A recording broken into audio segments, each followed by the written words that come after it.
जय गणपति बाप्पा। हर हर महादेव। जय छत्रपति शिवाजी महाराज। जय मराठी, जय मराठा।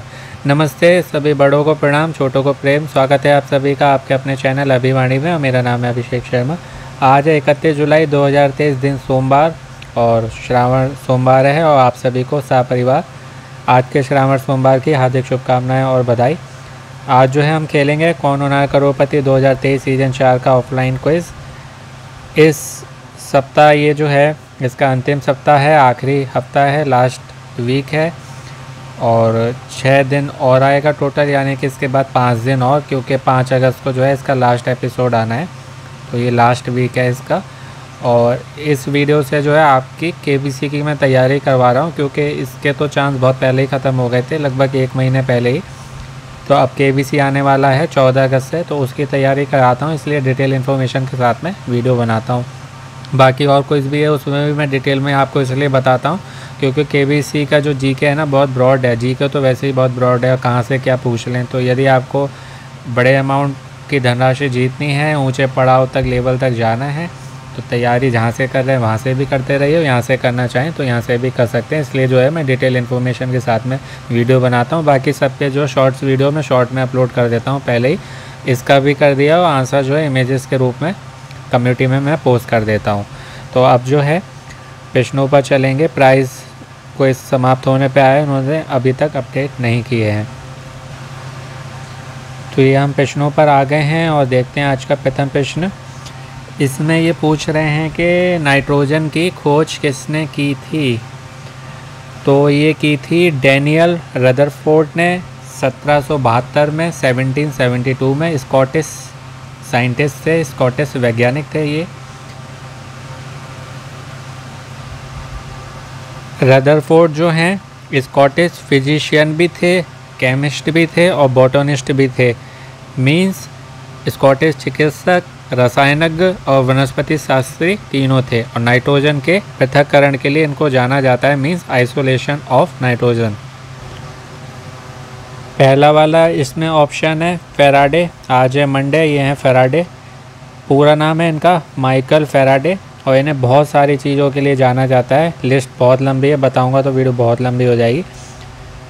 थोड़ा थोड़ा मेन जो है वो आपको बता देता हूँ। पहले वो बता देता हूँ आपको जो इन्होंने प्राइज़ जीते थे, क्योंकि प्राइज़ वाले क्वेश्चन जो है ना बहुत बड़े अमाउंट का आता है कि ये प्राइज़ किसने कब जीता था। तो इन्होंने रॉयल मेडल जीता था 2 बार, 1835 और 1846 में।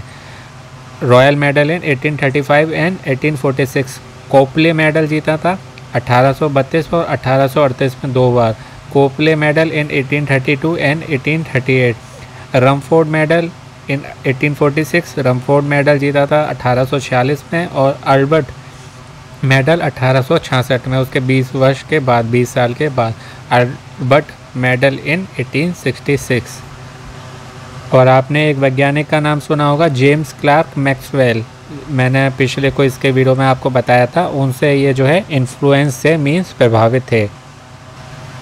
ये एक अंग्रेजी वैज्ञानिक थे, इंग्लैंड में इनका जन्म हुआ था। मेन जो है ये इलेक्ट्रोमैग्नेटिज्म और इलेक्ट्रोकेमिस्ट्री के स्टडी के लिए उसमें इन्होंने योगदान किया था, यानी कि विद्युत चुंबकत्व और विद्युत रसायन विज्ञान के लिए इनको जाना जाता है। बाकी ये भौतिकी और रसायन दोनों से जुड़े थे, मीन्स फिजिक्स केमिस्ट्री दोनों से ये जुड़े हुए थे। और आपने पढ़ा होगा बचपन में, या जो अभी छोटे हैं वो पढ़ रहे हैं कि फैराडे के नियम है और फैराडे संतुलन हो गया और चुंबकीय पृथक्करण हो गया, रबर बैलून हो गया, रबर का जो गुब्बारा होता है, और बेंजीन की खोज, उन सब के लिए इनको जाना जाता है।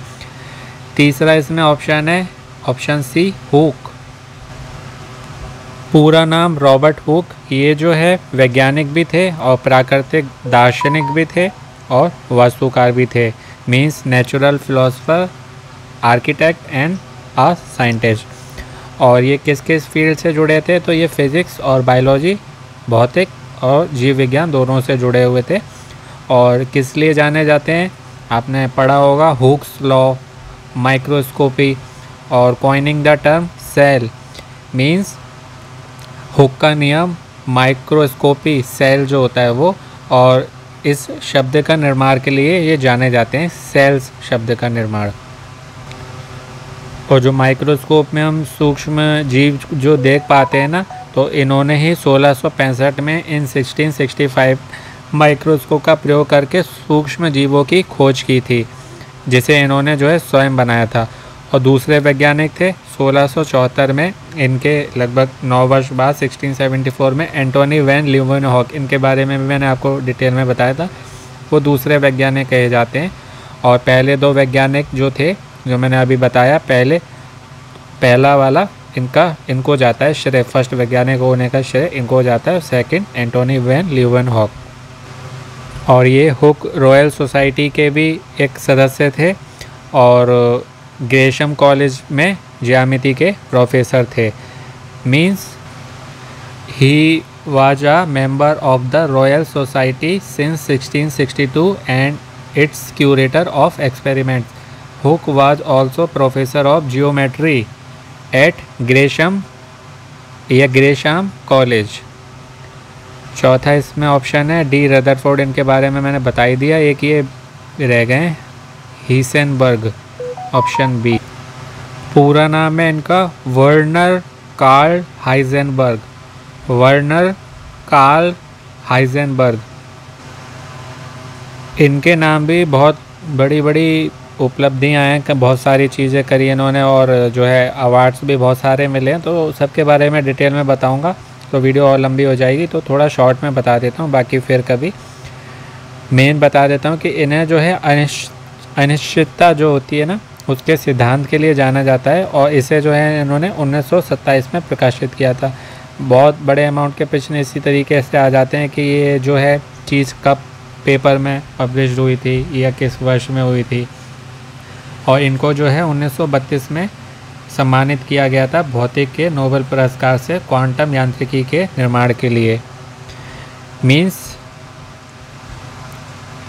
He is known for the uncertainty principle which he published in 1927। Heisenberg was awarded the 1932 Nobel Prize in Physics for the creation of quantum mechanics। और इन्होंने भी माइक्रोस्कोप बनाया था जिसको हाइजेनबर्ग माइक्रोस्कोप के नाम से जाना जाता है।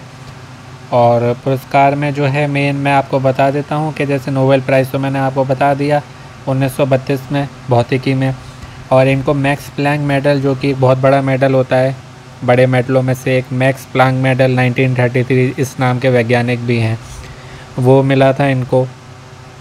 और Niels Bohr international gold medal मिला है। नील्स बोहर जो कि वैज्ञानिक हैं, उनके नाम का इंटरनेशनल गोल्ड मेडल 1970 में। Niels Bohr international gold medal in 1970। अब तीसरे क्वेश्चन पर चलते हैं। दूसरे क्वेश्चन पर इसके बारे में बताने को बहुत कुछ था। इसमें ये पूछ रहे हैं कि विश्व स्वास्थ्य दिवस कब मनाया जाता है। तो एक आपने संस्था का नाम सुना होगा, WHO वर्ल्ड हेल्थ ऑर्गेनाइजेशन। तो उसकी जो स्थापना हुई थी ना, वो 7 अप्रैल 1948 में हुई थी, 7 अप्रैल 1948। तो उसकी स्थापना की वर्षगांठ भी ये है और ये 7 अप्रैल को मनाया जाता है और ये जहाँ तक है तभी से मनाया जा रहा है। तीसरा प्रश्न है, इसमें ये पूछ रहे हैं कि भारत के पहले उपग्रह का नाम क्या है। तो ये है आर्यभट्ट। तो कोई क्विज़ हमने खेला था पहले, इतने सारे क्विज़ खिलाता हूँ ध्यान भी नहीं रहता, कि उस क्विज़ में मैंने आपको बताया था इस बारे में। और देखिए जब डिटेल में पढ़ते हैं ना तो ये आता है मज़ा पढ़ने में। तो इस बारे में मैंने आपको बताया था। तो ये आर्यभट्ट जो अंतरिक्ष यान है ना, तो इन्हीं नाम से जो एक वैज्ञानिक थे अपने भारत के ही खगोल शास्त्री जो थे आर्यभट्ट जी, उनके नाम पर इस अंतरिक्ष यान का नाम रखा गया। और ये भारत का पहला ऐसा उपग्रह था जिसे पूरी तरह से भारत में डिज़ाइन और निर्मित किया गया था। मीन्स डिज़ाइनिंग भी यहीं हुई थी और जो है उसका प्रोडक्शन भी यहीं हुआ था। और 19 अप्रैल 1975 में 19 अप्रैल 1975 को कपुस्टिन यार से सोवियत कॉस्मोस 3M रॉकेट द्वारा इसे लॉन्च किया गया था। ये वाला भी आपको डिटेल में पढ़ना चाहिए, मतलब इसको आपको ध्यान रखना है। ये प्रश्न आ सकता है कि इतना सरल तो नहीं आएगा, पहले सैटेलाइट का नाम ये जैसे कब छोड़ा गया था, ये नहीं आएगा। ये पूछ सकते हैं कि किसके द्वारा छोड़ा गया था? तो कपुस्टिन यार से सोवियत कॉस्मोस 3M रॉकेट द्वारा इसे लॉन्च किया गया था। तो ये वाली बात आपको मेन याद रखनी है, क्योंकि जो बड़े अमाउंट के आते हैं ना वैसे टिपिकली ही आते हैं। और अब तो जो है इतना एडवांस हो गया हमारा, जैसे अभी चंद्रयान 3 गया है सतीश धवन वाले वहाँ से, जहाँ से लॉन्च किया है, हाँ इस बारे में मैंने आपको बताया था। तो वहाँ से लॉन्च किया। अब तो भारत जो है खुद लॉन्च कर रहा है। पहले जो है इसने सोवियत वालों की मदद ली थी, उनके रॉकेट लॉन्चर से, मतलब रॉकेट से इनको लॉन्च किया गया था उनकी सहायता से। अब चौथे प्रश्न पर चलते हैं। फ्रीडम बिहाइंड बार्स पुस्तक के लेखक कौन है? यह पुस्तक की लेखक कौन है? क्योंकि इसमें एक महिला भी हैं, इसलिए ये भी हो सकती हैं। तो ये किरण बेदी जी हैं, और पहले जो हैं ये टेनिस की खिलाड़ी थी। 1972 में ये पुलिस सेवा में आ गई थी आईपीएस के रूप में 1972 में, और अधिकारी रैंक में शामिल होने वाली भारत की पहली महिला बनी है। ये पहली महिला थी। और 28 से पुडुचेरी की 24वीं लेफ्टिनेंट गवर्नर थी, और मई 16 से फरवरी 21 तक ये थी। और 2007 में पुलिस अनुसंधान और विकास ब्यूरो के महानिदेशक के रूप में थी। ये 35 वर्षों तक इन्होंने काम किया। उसके बाद जो है इन्होंने सेवानिवृत्ति ले ली, मीन्स अपनी इच्छा से इन्होंने रिटायरमेंट ले लिया। Means she was the first women in India to join the officer ranks of the Indian police service, that is IPS in 1972, and was the 24th lieutenant governor of Puducherry from 28 May 2016 to 16th of February 2021.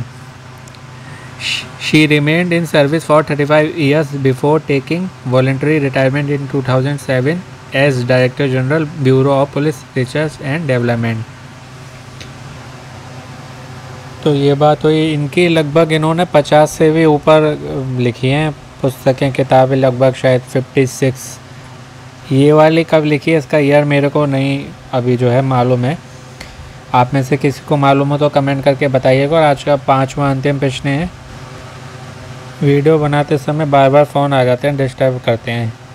काला घोड़ा कला उत्सव निम्नलिखित में से किस शहर से संबंधित है? तो ये मुंबई से संबंधित है। जो मुंबई से हैं वो जानते होंगे इस बारे में। ये जो है काला घोड़ा फाउंडेशन है, उन्होंने इसको जो है शुभारंभ किया था, इसको स्टार्ट किया था, प्रारंभ किया था 1999 में। साउथ मुंबई जो है ना, ईस्ट वेस्ट नॉर्थ साउथ, दक्षिण मुंबई, वहाँ पर एक स्थान है जहाँ पर काले घोड़े की मूर्ति है, बड़ी सी प्रतिमा है, स्टैचू है, वहाँ पर ये होती है।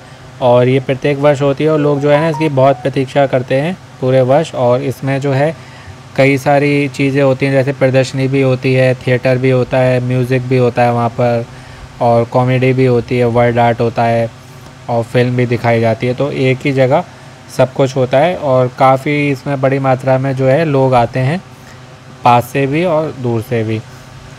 तो ये बात है मुंबई की। और ये बात थी आज 31 जुलाई 2023 दिन सोमवार के कौन होना है करोड़पति 2023 सीज़न 4 के ऑफलाइन क्विज की। और आशा करता हूँ आपको अच्छे से बता पाया होगा, आपकी जीके और इम्प्रूव हुई होगी, गेन हुई होगी। साथ ही जिनको पहले से मालूम था उनका रिवीजन हो गया होगा। और जीके के लिए सेम क्विज के लिए अदर वीडियो देख लीजिए। और बाकी और भी वीडियो मिलेंगे आपको चैनल पर, जो कि खेल के आप जीके के साथ में प्राइजेस भी जीत सकते हैं। तो खेलना चाहें तो खेल लीजिए, चैनल पर आपको प्लेलिस्ट में सब कुछ मिल जाएगा। बाकी जहाँ से तैयारी कर रहे हैं करते रहिए, मोटिवेट रहिए, पॉजिटिव रहिए, अपनों का ध्यान रखिए, स्वस्थ रहिए, व्यस्त रहिए, मस्त रहिए, प्रसन्न रहिए। सुनते रहिए अभिवाणी भाई अभिषेक शर्मा। आपका दिनों जीवन शुभ हो। All the very best and best of luck friends. एक बार पुनः आप सभी को आज के श्रावण सोमवार की हार्दिक शुभकामनाएं और बधाई। हर हर महादेव। नमस्ते।